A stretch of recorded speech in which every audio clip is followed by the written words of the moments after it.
Hello students, তোমরা যারা গৌরবঙ্গ ইউনিভার্সিটির আন্ডারে সেকেন্ড সেমিস্টারে ছাত্রছাত্রী আছো এবং তোমাদের রাষ্ট্রবিজ্ঞান সাবজেক্টটা মেজর কোর্স হিসেবে আছে, আজকের ক্লাসটা তোমাদের জন্য খুবই গুরুত্বপূর্ণ। আজকের ক্লাসে আলোচনা করব তোমাদের রাষ্ট্রবিজ্ঞান মেজর সাবজেক্টের 100% কমন যোগ্য সাজেশান নিয়ে, অর্থাৎ পলিটিক্যাল প্রসেস ইন্ডিয়া যে তোমাদের পেপারটা আছে, এই পেপার থেকে তোমাদের মোট ফুল মার্কস অর্থাৎ হচ্ছে 50, এই 50 মার্ক অনুযায়ী তোমাদের থিওরি পরীক্ষা হবে। আর এই 50 মার্ক থেকে তোমাদের আমি 10 মার্ক এবং 5 মার্ক যে প্রশ্নগুলো পরীক্ষায় থাকবে সেগুলো আমি তোমাদের মডিউল ওয়াইজ তোমাদের বলবো। তাহলে দেখো, তোমরা ক্লাসটা ভালো করে দেখো। তোমাদের প্রথম যে ইউনিটটা আছে, আমি তোমাদের বেসিক্যালি ইউনিট ওয়াইজ তোমাদের আমি সাজেশনটা দেখাবো, যাতে করে তোমরা কোনো প্রশ্ন তোমাদের জন্য বাদ না যায়। দেখো, প্রথমে আমি 5 নম্বর প্রশ্নগুলো আমি এখানে সাজিয়েছি, তারপরে দেখো 10 নম্বরগুলো আমি তোমাদের দেখাবো। প্রথম যে প্রশ্ন, ভারতের দলীয় ব্যবস্থার বৈশিষ্ট্যগুলি লেখো। দেখো, এই প্রশ্নটা PYQ 2019 এবং 21 সালে এই প্রশ্নটা পরীক্ষায় এসেছিল। এখানে আমি উল্লেখ করে দিয়েছি। সাম্প্রতিককালে ভারতের জোট রাজনীতির উদ্ভব আলোচনা করো, মোস্ট ইম্পর্ট্যান্ট। যেগুলো স্টার মার্ক দিচ্ছি সেগুলো তোমরা ভালো করে পড়বে। তারপরে ভারতে জোট রাজনীতি বলতে কী বোঝো সংক্ষেপে আলোচনা করো, মোস্ট ইম্পর্ট্যান্ট। ভারতে যে কোনো একটি জাতীয় রাজনৈতিক দলের মতাদর্শ লেখো, অর্থাৎ যেমন বিজেপির ক্ষেত্রে INC, CPM, যে কোনো একটা মতাদর্শগত। তারপরে তোমরা পড়বে ভারতের দলীয় ব্যবস্থার পরিবর্তনশীল ধারা লেখো, এটাও 2020 সালে এসেছিল। জাতীয় ও আঞ্চলিক দলের মধ্যে পার্থক্য লেখো, কোয়ালিশন কি, উদাহরণ দাও। এখানকার মধ্যে যেগুলো স্টার মার্ক দিয়েছি সেগুলো ভালো করে পড়বে, এখান থেকে তোমরা পরীক্ষায় কমন পাবে। এবার চলো তোমরা 10 নম্বর প্রশ্নগুলো দেখে নাও। এখানে দেখো, জোট সরকার বলতে আপনি কি বোঝেন? ভারত সরকার মানে ভারত জোট সরকার পদ্ধতির সমস্যা এবং সম্ভাবনা নিয়ে আলোচনা করুন। এই প্রশ্নটা 2019 সালে এসেছিলো। আর এখানে তোমাদের যে বিষয়টা বলার হচ্ছে যে 5 মার্কেতেও কিন্তু এই জোট সরকার আছে। তার মানে তোমরা যদি এই 10 নম্বর প্রশ্নগুলো তৈরি করো তাহলে 5 নম্বরের জন্য সেটা আলাদা করে পড়তে হবে না। আর আরেকটা বিষয় তোমাদের সঙ্গে শেয়ার করা আছে, তোমরা যারা এই রাষ্ট্রবিজ্ঞান মেজর সাবজেক্টের স্টাডি মেটেরিয়াল পারচেস করতে চাইছো, তাহলে এইরকম প্রশ্ন অনুযায়ী তোমরা পরপর তোমরা স্টাডি মেটেরিয়ালটা পেয়ে যাবে। তারপরে ভারতীয় দলীয় ব্যবস্থার প্রধান বৈশিষ্ট্য আলোচনা করো, মোস্ট ইম্পর্ট্যান্ট। এই প্রশ্নটা আসার প্রবল চান্স রয়েছে। দেখো, 2020 সালে এসেছিলো। ভারতের দলীয় ব্যবস্থার পরিবর্তনশীল প্রকৃতি এবং মাত্রা সম্পর্কে একটি টিকা লেখো। দেখো, এগুলো 2020 সালে এই প্রশ্নগুলো এসেছিলো। আর তোমাদের বলে রাখি, দলীয় ব্যবস্থার বৈশিষ্ট্য তোমাদের থাকবে, আর প্রকৃতিটাও তোমরা ভালো করে দেখে রাখবে।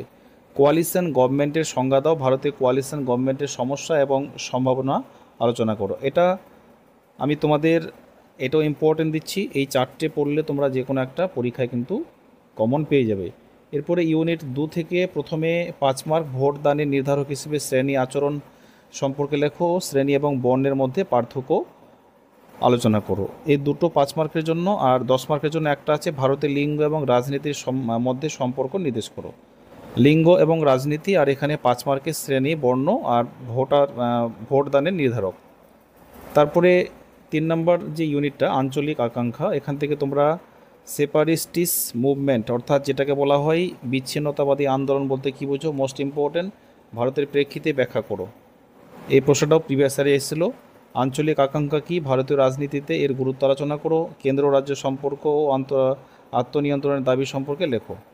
এই তিনটের মধ্যে 3টে ইম্পর্ট্যান্ট। তারপরে 10 মার্কের জন্য এখানে দেখো, এই যে 2 নম্বর প্রশ্নটা 5 মার্কে ছিল আঞ্চলিক, এটা অর্থাৎ এখানেও দিয়েছি আঞ্চলিকতাবাদের সংজ্ঞা দাও, ভারতীয় রাজনীতিতে আঞ্চলিকতাবাদের প্রভাব বৃদ্ধির কারণ বিশ্লেষণ করো। এটা পড়লে তোমরা এই 2 নম্বরটা পড়তে হবে না, অর্থাৎ 5 মার্কের জন্য হয়ে যাবে তোমাদের 10 মার্কেরটা পড়লে। সাম্প্রতিক ভারতে আঞ্চলিকতাবাদের প্রসার বৃদ্ধির কারণগুলি আলোচনা করো, মোস্ট ইম্পর্ট্যান্ট। তারপরে 5 মার্কের জন্য ভারতীয় রাজনীতিতে ধর্মের প্রভাব সম্পর্কে আলোচনা করো।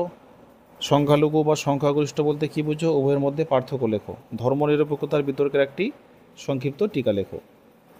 এটা 2 নম্বরটা, 3 নম্বরটা। তারপরে এখানে এই প্রশ্নটা, এগুলো পড়লে তোমরা পরীক্ষায় কমন পেয়ে যাবে। তারপরে 10 নম্বরে দেখো, এখানে ভারতের রাজনীতিতে ধর্ম কীভাবে গুরুত্বপূর্ণ ভূমিকা পালন করে তা আলোচনা করো। ভারতের ধর্ম রাজনীতির মধ্যে সম্পর্ক, ভারতের সংখ্যালঘু বা সংখ্যাগরিষ্ঠ সাম্প্রদায়িকতা নিয়ে আলোচনা করো। এই প্রশ্নের বিকল্প রূপ হচ্ছে, প্রথম যে প্রশ্নটা ছিল, এই যে 1 নম্বর যে প্রশ্নটা ছিল, ভারতীয় রাজনীতিতে ধর্মের প্রভাব, এই যে প্রশ্নটা,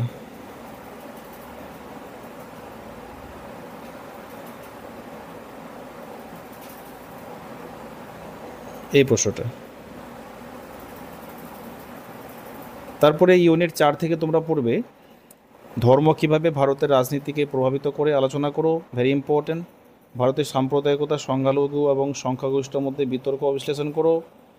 ভারতের ধর্ম নিরপেক্ষতার বিতর্কে একটি বিশ্লেষণমূলক আলোচনা করো, মোস্ট ইম্পর্টেন্ট। এরপরে 5 মার্কের জন্য তোমাদের বলবো ভারতের রাজনীতিতে ধর্মের প্রভাব বিশ্লেষণ করো। এই প্রশ্নটা 2020 সালে এসেছিল।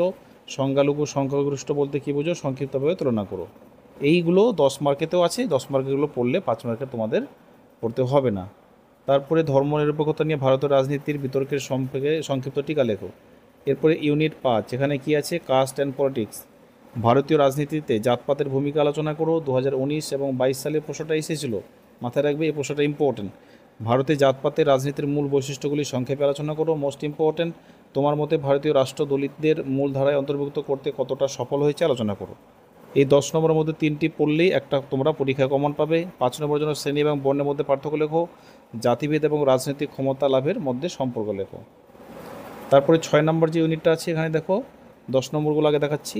ভারতের নারীদের রাজনৈতিক অংশগ্রহণের জন্য গৃহীত বিভিন্ন পদক্ষেপ বিশ্লেষণ করো, মোস্ট ইম্পর্টেন্ট। ভারতীয় রাজনীতিতে নারী আন্দোলনের গুরুত্ব মূল্যায়ন করো। নারী থেকে একটা প্রশ্ন পরীক্ষায় আসতে পারে। অথবা ভারতীয় রাজনীতিতে মহিলাদের অংশগ্রহণ করো। 1970 সাল থেকে ভারতে নারীবাদী আন্দোলনের একটি সংক্ষিপ্ত রূপরেখা দাও। ভারতে লিঙ্গ রাজনীতির মধ্যে সম্পর্ক নির্দেশ করো। তারপরে এখানে আরেকটা প্রশ্ন আছে, এটা টিকাটা দেখে রাখো। ইউনিট 7-এ এখানে তোমরা 10 নম্বরের জন্য পড়বে ভারতের নির্বাচন কমিশনের গঠন কার্যাবলী আলোচনা করো, ভেরি ইম্পর্টেন্ট। 2020 সালে এসেছিল। ভারতের নির্বাচন ব্যবস্থা বা সংশোধনের চ্যালেঞ্জ নিয়ে আলোচনা করো, এটা ঘুরিয়ে আসতে পারে এভাবে।